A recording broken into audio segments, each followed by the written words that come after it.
بسم الله الرحمن الرحيم سبحانك لا علم لنا إلا ما علمتنا إنك أنت العليم الحكيم اللهم لا سهل إلا ما جعلته سهلا وأنت تجعل الحزن إذا شئت سهلا ربي زدني علما ربي يسر ولا تعسر وتمم علينا بالخير بسم الله الرحمن الرحيم আমরা গত ক্লাসে এলমে নাহওয়ের আবিধানিক অর্থ পারিভাষিক অর্থ আলোচ্য বিষয় উদ্দেশ্যগুলো আলোচনা করেছি। এলমে নাহওর মধ্যে প্রথমত কালিমা কাকে বলে, কালিমা কত প্রকার, কী প্রত্যেকটা প্রকারের উদাহরণ আমরা আলোচনা করেছি এবং ইসিমের আলামাতগুলো আমরা আলোচনা করেছি। আজকে আমরা ফাইল সম্পর্কে আলোচনা করব। দেখুন এখানে প্রশ্নটি হচ্ছে উস্কুর তারিফ আল ফাইলি, যে ফাইলের সংজ্ঞা উল্লেখ করুন বা বর্ণনা করুন বা উপস্থাপন করুন আমাসেল্লি জালিকে এবং তার উদাহরণ সহকারে দেন। তাহলে দেখুন আমরা যদি বলি যে ফাইলের আবিধানিক অর্থ হচ্ছে আল মায়না লুগাতান, আবিধানিক অর্থ আল ফাইলু লাফজুন মুফরাদুন। পরীক্ষাতে লেখার সময় এখানে যে পদ্ধতিতে আছে এভাবে লিখতে পারেন। আল ফাইলু লাফজুন মুফরাদুন, ফাইল হচ্ছে একটি ওয়াহেদ শব্দ, জামাউহু আফআলুন, তার বহুবচন হচ্ছে আফআলুন, আফআইলুন, ফিআলুন। ঠিক আছে, তার অর্থ হচ্ছে আল আমালু, তার অর্থ হচ্ছে আল আমালু শব্দের অর্থ হচ্ছে কাজ। যেমন এ ব্যাপারে কোরআনের মধ্যে আসছে ও হাইনা ইলাইহিম ফাইলাল খায়রাত, এভাবে ব্যবহার আসছে। তারপরে আসুন, এরপরে হচ্ছে ফাইলের পারিভাষিক সংজ্ঞা। ক্বালা সাহিবু মাবাদিইল আরাবিয়্যাহ, ক্বালা সাহিবু হিদায়াতুন নাহব। এখানে মোট 4টা আনা হয়েছে আমরা দেখতে পাচ্ছি। আমরা হেদায়াতুন নাহু গ্রন্থকারের যে দেওয়া সংজ্ঞাটা আছে ওটা আমরা দেওয়ার চেষ্টা করব। যেহেতু নাহু বলতে, নাহুর কিতাব বলতে আমরা হেদায়াতুন নাহুকেই বুঝে থাকি, ওটাই আমাদের পাঠ্যসূচির অন্তর্ভুক্ত, সেই জন্য হেদায়াতুন নাহু এর সংজ্ঞাটা দেওয়ার চেষ্টা করব সবসময়। আল ফাইলু কালিমাতুন তাদুল্লু আলা মানান ফি নাফসিহা দালালাতান মুখতারিনাতান বিহাদিল আজমিনাতিস সালাসা। যে ফাইল বলা হয় এমন একটা কালিমা, কালিমা কেন বলা হয়েছে? যেহেতু এটি কালিমার প্রকার, কালিমা 3 প্রকার, ইসিম, ফাইল, হরফ। তো যেহেতু ইসিম, ফাইল, হরফ কালিমার প্রকারের জন্য বলা হচ্ছে ফাইল এমন একটি কালিমা তাদুল্লু আলা মানান ফি নাফসিহা, যে শব্দটি নিজে নিজের অর্থ প্রকাশ করতে পারে, দালালাতান মুখতারিনাতান বিহাদিল আজমিনাতিস সালাসা, এবং 3 কাল থেকে কোনো একটি কালের সাথে মিলে আসে, সেটি হলো ফাইল। যেমন দেখুন সামিয়া, সে শুনলো, ইয়ালামু সে জানছে বা জানবে, ইয়ানসুরু সে সাহায্য করছে বা করবে। এখানে সামিয়া প্রথম উদাহরণে আমরা দেখতে পাচ্ছি যে এখানে অতীতকাল পাওয়া গেছে, অর্থাৎ মাজি পাওয়া গেছে। সে শুনলো, ঠিক আছে, অর্থাৎ শোনার কাজটি অতীতকালে হয়েছে। ইয়ালামু সে জানছে বা জানবে, জানার কাজটি বর্তমানে বা ভবিষ্যতে কালে হবে। তাহলে এখানে মোজারের মধ্যে 2টা কাল পাওয়া গেছে। ইয়ানসুরু সে সাহায্য করছে বা করবে, এখানে সাহায্য করার কাজটা বর্তমানকালে বা ভবিষ্যৎকালে পাওয়া যাচ্ছে, সেই জন্য এটি ফাইল।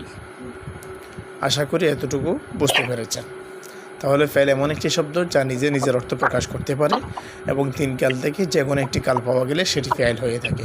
ফাইল হওয়ার জন্য শর্ত হচ্ছে কাল পাওয়া যেতে হবে। পক্ষান্তরে ইসিমের মধ্যে ইসিমও শব্দটি নিজে নিজের অর্থ প্রকাশ করতে পারে, ফাইলও শব্দটি নিজে নিজের অর্থ প্রকাশ করতে পারে। তবে ইসিমের মধ্যে 3 কাল থেকে কোনো কাল পাওয়া যায় না। পক্ষান্তরে ফাইলের মধ্যে 3 কাল থেকে যে কোনো একটি কাল পাওয়া গেলেই সেটি হলো ফাইল, অন্যথায় ফাইল হবে না। যেমন আমরা উদাহরণ দিয়ে দেখিয়ে দিলাম, যেমন সামিয়া সে শুনেছে বা শুনলো, এখানে অতীতকাল পাওয়া গেছে, শোনার কাজটা অতীতকালে হয়েছে, তাহলে এখানে একটা কাল পাওয়া গেছে। এতটুকু বুঝতে পেরেছেন? এরপর দেখুন আদিত আলামাতিল ফাইলি, যে ফাইলের আলামাতগুলো বর্ণনা করুন বা ফাইলের যে চিহ্ন যেগুলো আছে, আলামাত যেগুলো আছে সেগুলো বর্ণনা করো এবং প্রত্যেকটি উদাহরণ দাও। ওয়ামাসিল লিকুল্লি ওয়াহিদাতিন মিনহা, প্রত্যেকটি আলামাতের বা চিহ্নের একটা করে উদাহরণ দাও। তাহলে দেখুন ফাইলের আলামত হচ্ছে এই বিষয়গুলো, এইগুলো খুবই গুরুত্বপূর্ণ। এই প্রশ্নগুলো ইনশাল্লাহ কমন আসলেও আসতে পারে, ঠিক আছে। 18তমতে আসে নাই, 19তমতে চলেও আসতে পারে, যেহেতু কালিমার বহসটাই কি গুরুত্বপূর্ণ। এই জন্য সিহাতুল আখবারু বিহি, কারো ব্যাপারে কোনো একটা খবর দেওয়াটা শুদ্ধ হওয়া। যেমন লাইবা ইমরান, ইমরান খেলেছে। এখানে ইমরান খেলার বিষয়টা বলা হয়েছে যে ইমরান খেলেছে, এখানে ইমরানের ব্যাপারে খবরটা দেওয়া শুদ্ধ হয়েছে।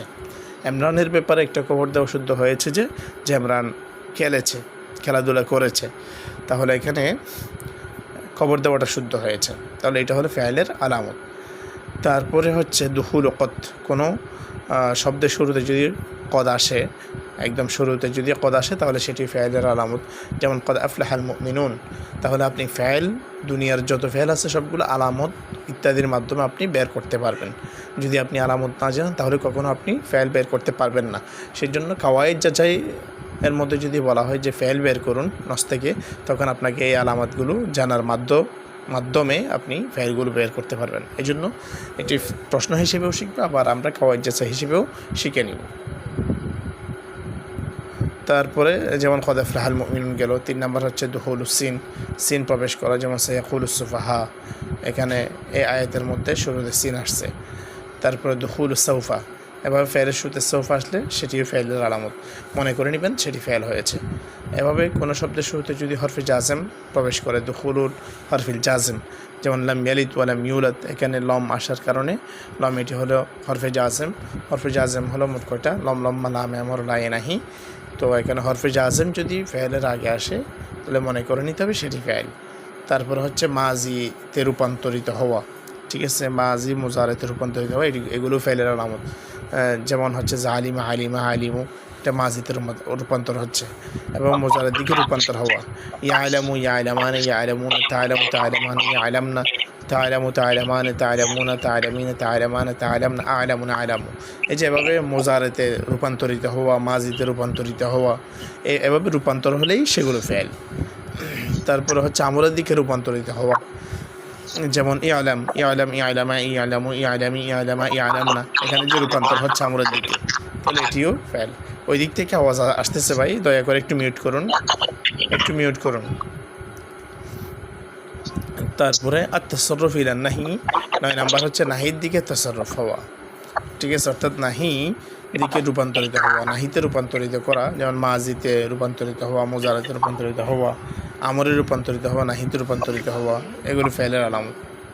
যেমন লা তা'লাম, তাহলে এটিও রূপান্তর হচ্ছে লা তা'লাম, লা তা'লামা, লা তা'লামু, লা তা'লামি, লা তা'লামা, লা তা'লামনা, এভাবে রূপান্তর হচ্ছে। তাহলে মাজিতে হোক, মুজারাতে হোক, আমরে হোক, নাহিতে হোক, যদি রূপান্তর হয় সেটি ফেলের আলামত। তাহলে মাজি, মুজারে, আমর, নাহি যা আছে এগুলো ফেলের আলামত। তারপরে হচ্ছে আত-তাসালুল জামাইরিল বারিজাতিল মারফুআ, যে জমিরে বারিজে মারফু ফেলের সাথে মিলে আসা। কোনো ফেলের সাথে যদি জমিরে বারিজে মারফু মিলে আসে তাহলে সেটি হলো কি? ফেল। যেমন আলিমতা, এখানে আলিমতা এর মধ্যে শেষে যে তা আছে এটা হলো জমিরে বারিজ। জমিরে বারিজ কি? মারফু। ভাই ওই দিক থেকে বেশি কথা আসতেছে, দয়া করে একটু বন্ধ করুন, দয়া করে একটু মিউট করুন, আপনার ওই দিক থেকে একটু মিউট করেন। আমার কথাগুলো আপনি শুনতে পাচ্ছেন না? একটু কষ্ট করে মিউট করুন, যার কারণে আমি এদিকে ক্লাস করতে পারছি না। জমিরে বারেজে মরফু মুত্তাসিল হওয়া, যেমন আলিমতা, এর মধ্যে জমিরে বারেজে মরফু কি হয়েছে? মুত্তাসিল হয়েছে, মিলে আসছে। তারপর হচ্ছে ইত্তিসালু নুন তাওকিদ সাকিলা, যে নুন ও তাকিদ সাকিলা, অর্থাৎ নুন ও তাকিদ সাকিলা বলতে তাসদিদ বিশিষ্ট নুন, তাসদিদ বিশিষ্ট নুন যদি শেষে যুক্ত হয় এটিও ফেলের আলামত কিন্তু। যেমন লানা ফাআলান্না, ঠিক আছে, লাতা ফাআলান্না, লা ইয়াফআলান্না। ইত্তিসালু নুন তাওকিদ খফিফা, এভাবে নুন ও তাকিদ খফিফা অর্থাৎ সাকিন বিশিষ্ট নুন, যেটা তাকিদ বোঝানোর জন্য এসে থাকে, এরকম নুন আসলে সেটি কিন্তু ফেলের আলামত। যেমন লিআসআলান, এটি কিন্তু ফেলের আলামত। দুনিয়াতে যত প্রকারের ফেল আছে সবগুলো এই আলামতগুলো জানার মাধ্যমে জানতে পারবেন, অন্যথায় কখনো ফেল বুঝতে পারবেন না। এই জন্য আমি বলবো ফেলের আলামতগুলো একদম মুখস্থ করে নিতে হবে, অন্যথায় পারবেন না আপনি। কাওয়াইদ যাচাই ইত্যাদিও এই আলামতগুলো জানার মাধ্যমে পারবেন। ইত্তিসালু তাই তানিসের সাকিনা, এবং শেষে তাই তানিসের সাকিনা, অর্থাৎ সাকিন বিষ্ট তাই তানিস, এটি যদি যুক্ত হয় তাহলে মনে করতে হবে সেটি ফেল। যেমন ফাহিমাত, এখানে লাস্টে তাই তানিসের সাকিনা হয়েছে। ইত্তিসালু ইয়াইল মুখাতাবা, যে ইয়ায়ে মুখাতাবা যুক্ত হলে সেটিও কিন্তু ফেল হবে। যেমন ইদহাবি, যে তুমি যাও, এখানে একটু সম্বোধন করে বলা হয়েছে ইদহাবি, তুমি যাও, তাহলে এখানে যেহেতু সম্বোধন করে বলা হয়েছে ইদহাবি, তুমি যাও, তাহলে এটাকে বলা হয় ইয়াই মুখাতাবা। কাউকে সম্বোধন করে বললে তাকে ইয়াই মুখাতাবা বলা হয়। তো এটি যদি ফেলের সাথে মিলে আসে মনে করতে হবে সেটি ফেল। এখন বুঝতে পেরেছেন ভাই? ফেলের আলামতগুলো বুঝতে পেরেছেন? এই মুহূর্তে আমাদের সাথে কে যুক্ত আছেন? কামরুল ভাই, আপনি কি বুঝতে পেরেছেন? হয়তো আপনি এমনি আমাদের সাথে যুক্ত আছেন, তবে আমাদের ক্লাসের ভিতর নাই আমার মনে হচ্ছে এখন।